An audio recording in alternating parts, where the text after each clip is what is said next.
Hello, and welcome to part one of Speaking for Authentic Leadership. I think I first heard the term authentic leadership as a concept in a book by Bill George called Authentic Leadership: Rediscovering the Secrets to Creating Lasting Value. It was published, although I didn't read it then, but it was published in the wake of the Enron scandals and the WorldCom debacle. And the world was at that time, and still is, generally distrustful of big business. Um, and I think, to me, this book was an urgent call for a new kind of leader, an authentic business leader. And so I'll be exploring authentic leadership and speaking for authentic leadership in the next few parts. This is part one. And I thought today I'd like to focus mainly on what is authentic leadership, because on the surface, authentic and leadership are not that difficult to define. However, dig beneath the surface, and authentic leadership as a concept is actually quite difficult to characterize.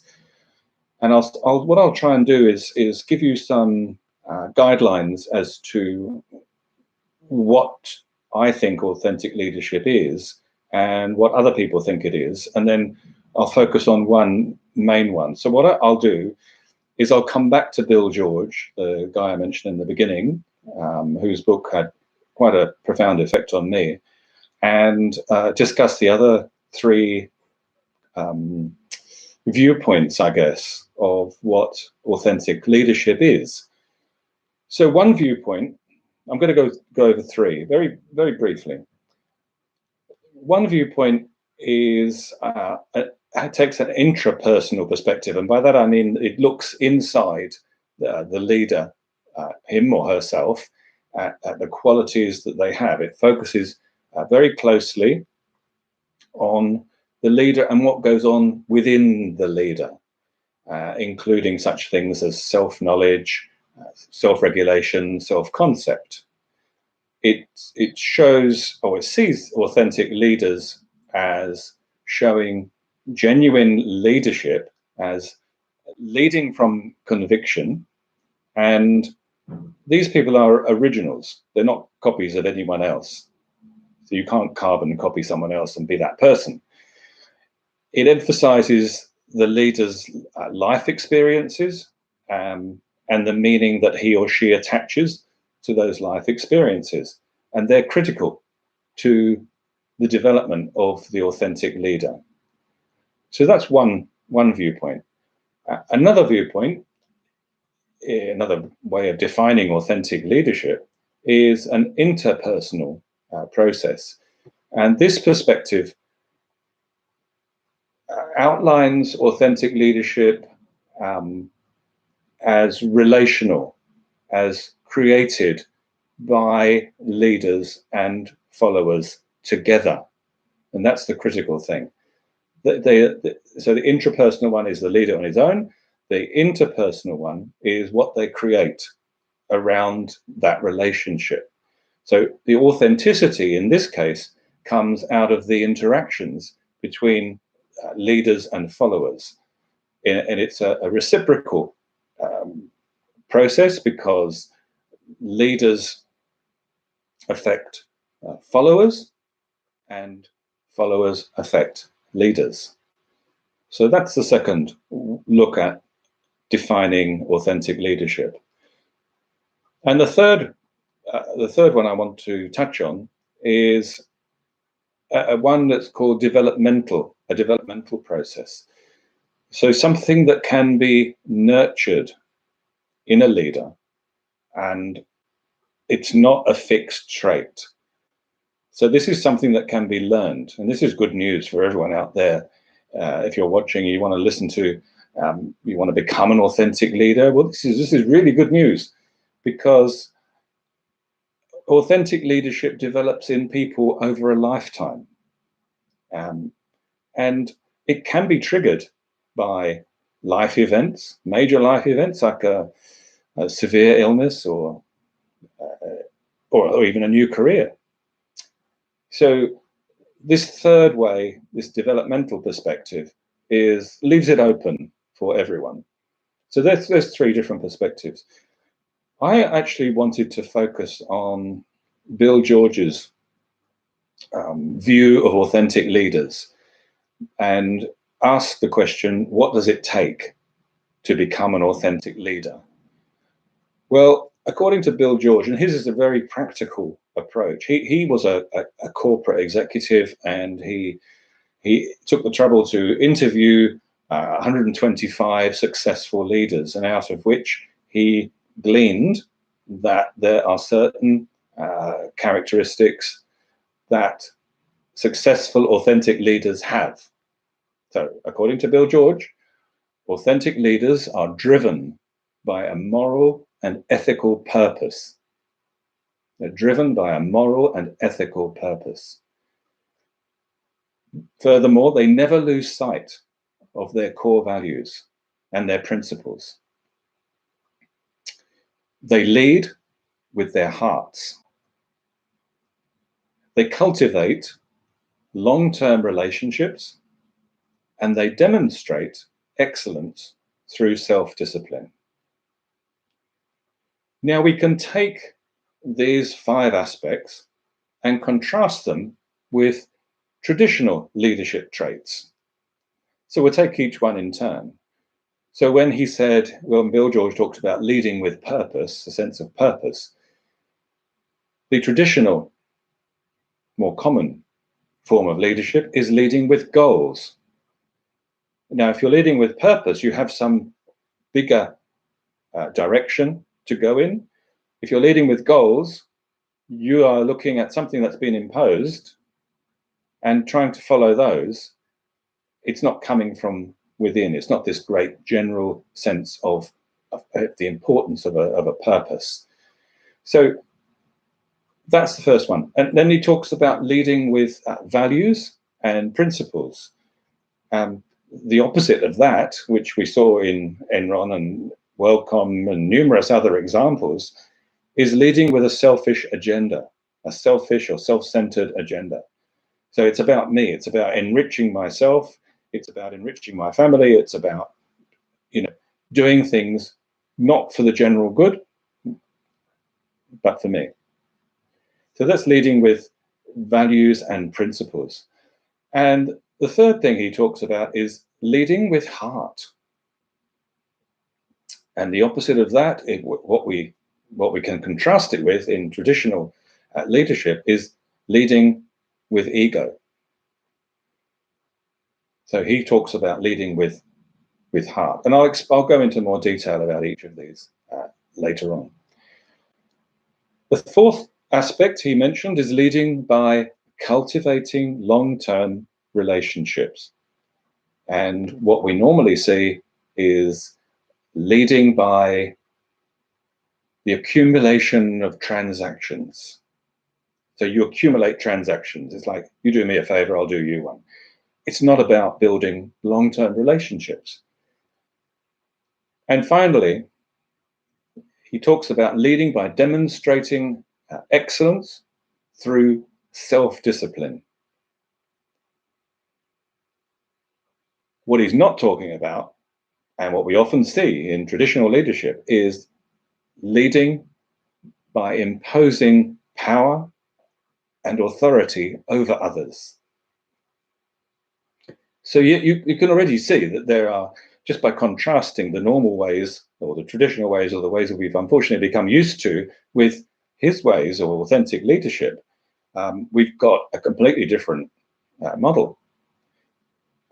So Bill George's model of authentic leadership is rather like a pie broken up into 5 segments, in which each of those things that he just talked about has a place. So in the first segment, we have purpose. In the second one, we have values. In the third one, he put relationships. And then he's got self-discipline and heart. The order is not important because they all have an equal part of the pie. So that was his model, and I want to extend that a little bit in a moment. So that's basically what it is. So try and keep that in your mind's eye. There are many, to digress for a moment, there are many books and courses online as well as in person on authentic leadership. They're very popular today, very popular, because people are interested in the basics of this type of leadership. And they also want to know, people are curious, they want to know the how-to become an authentic leader, the how-to steps, if you like, to becoming an authentic leader.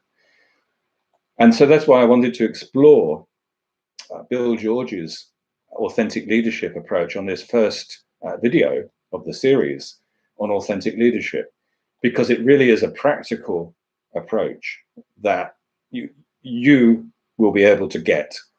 It's not a theoretical approach, and that's nothing negative to say about theoretical approaches at all, because they're often based on lots of empirical evidence.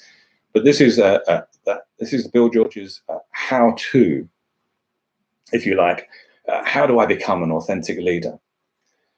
So what he did in a very practical way was to describe the essential qualities of authentic leadership and how you can develop these qualities if you want to become an authentic leader yourself.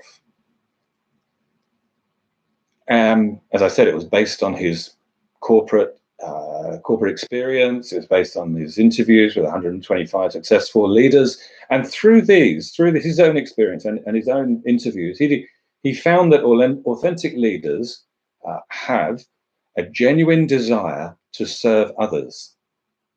Note, not themselves, but to serve others. A genuine desire to serve others. They know themselves, and they feel free to lead from their core values. So that's a little summary of what he found in these successful leaders that he interviewed, and obviously his own experience. So genuine desire to serve others. These leaders know themselves, and they feel free to lead from within their core values. So in other words, authentic leaders demonstrate 5 basic characteristics. They understand their purpose. They've got strong values about the right thing to do. They establish trusting, long-term relationships with others, not transactional ones, relationship. They demonstrate self-discipline, and as we've seen before, they act on their values, and they're passionate about their mission. In other words, they act from their heart. And these are all very fundamental discoveries that he was able to put together.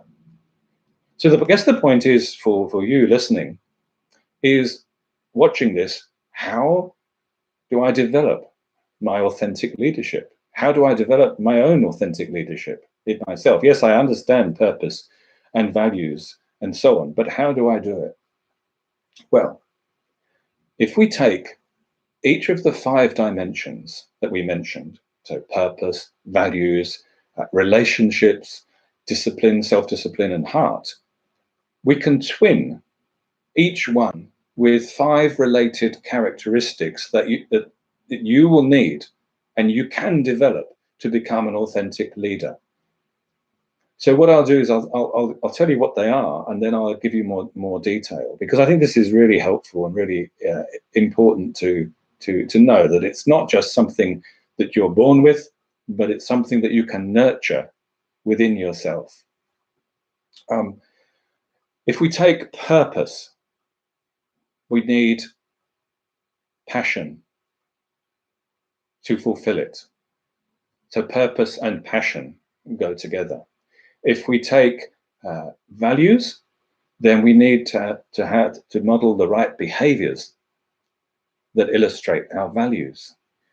If we take relationships, then we need to work on building connections. If we take self-discipline, we need to work on consistency. And if we take the last one, which is heart, then obviously we're going to work on compassion. Now I'm going to take each of these as a pair and to show you, to illustrate to you how these can actually be developed. So to take the first one, the purpose passion link, in his interviews with these different successful leaders, he discovered first of all that authentic leaders have a real sense of purpose.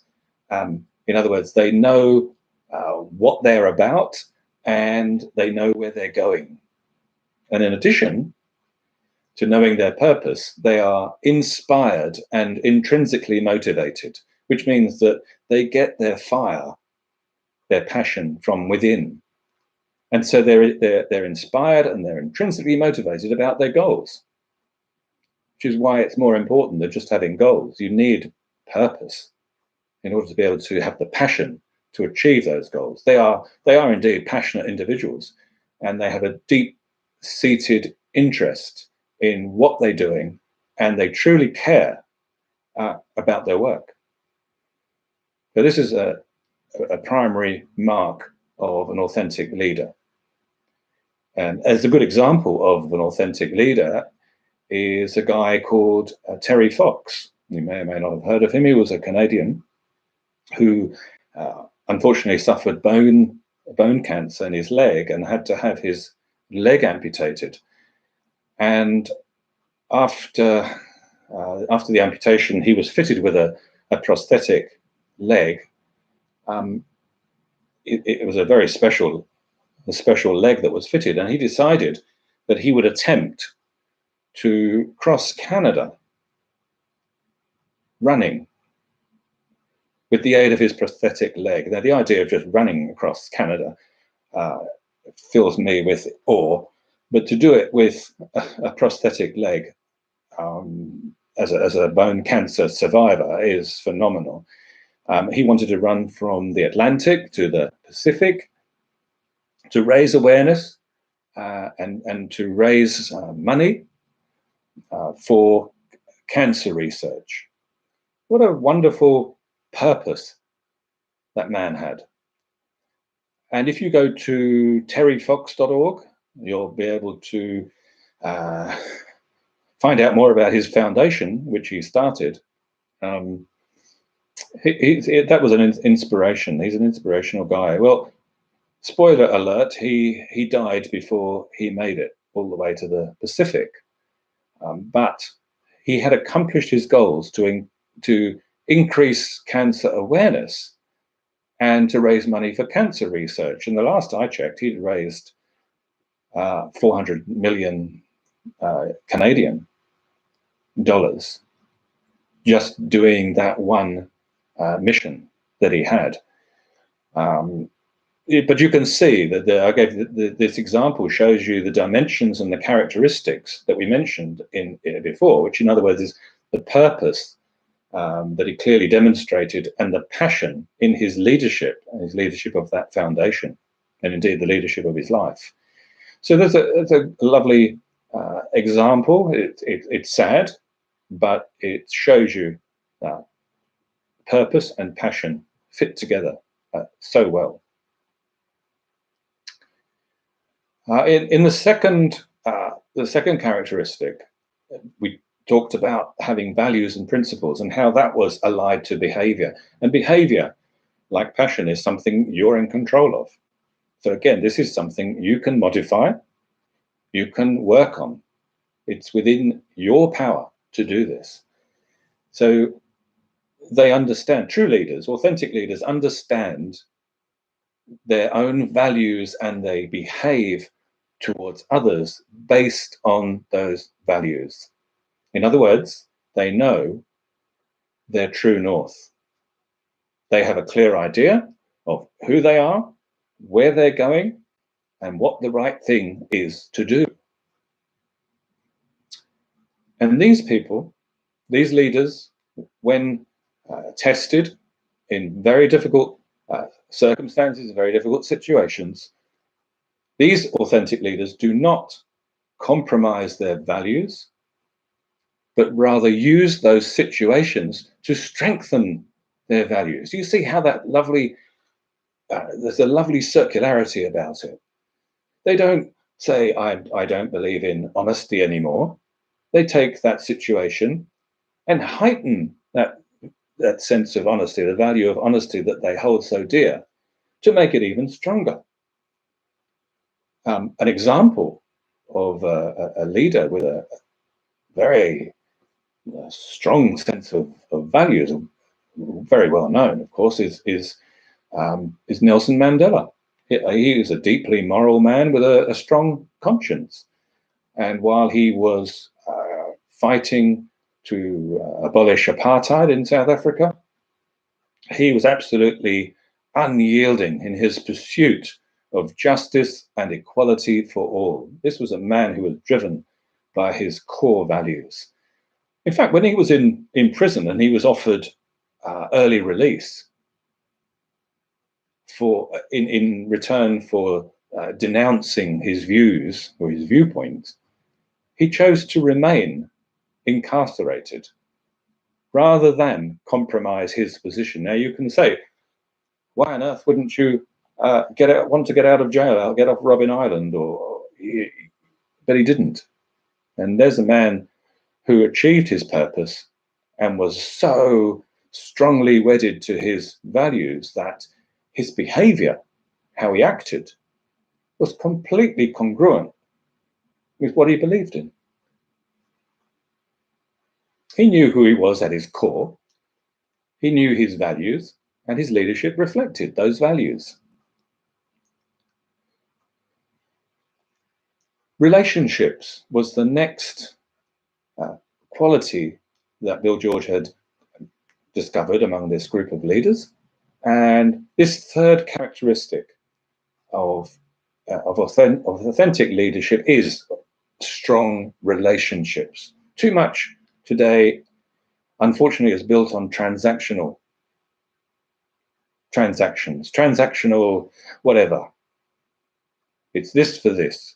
But relationships is not about that. It's about nurturing people. It's about nurturing that connection between people. And that is key to an authentic leader. Authentic leaders have the capacity to open themselves up and establish a connection with others. They're willing to share their own story with others and listen to others' stories. And therefore, these leaders and their followers develop a sense of trust and closeness. I think what he realized is that people wanted to have more access to their leaders, and they want their leaders to be more transparent and open with them. They're looking to soften the boundaries around their leadership role, to see them as a human being. I think that's the key. People actually want to have a trusting relationship with their leaders, whether they're at work, or a political leader, a church leader, whoever. But people actually do want to have a more trusting relationship with them. We've been through times where that trust has been sadly abused. But in exchange for the trust, people are willing to give leaders greater loyalty and greater commitment. So these relationships, you can see that they're marked by high quality communication, no manipulation in there, genuine open communication. They demonstrate, both sides demonstrate a high degree of mutual trust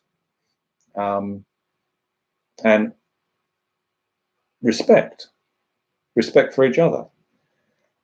so that the leaders and the followers are tied together in a productive way, that is not the stereotypical leader-follower relationship at all. But the ones that these people have developed result in strong relationships and a deeper understanding and higher productivity. That's enough in itself to want to work on developing your connection with others, to work on developing relationships. If you were a business owner and you knew that higher productivity would result from your building of relationships, then it's a no-brainer. You'd work on it. And again, it is something that you can work on. The other dimension, the fourth dimension of authentic leadership, is self-discipline. This is the quality that helps leaders achieve their goals. It gives leaders a focus and their sense of determination, and it helps them reach these goals and to keep everyone accountable at the same time. It also gives the authentic leader energy, the absolute, critical. It gives them the energy to carry out their work in accordance with their values. These leaders who, again, just talking as one aspect on self-discipline, they're like long-distance runners.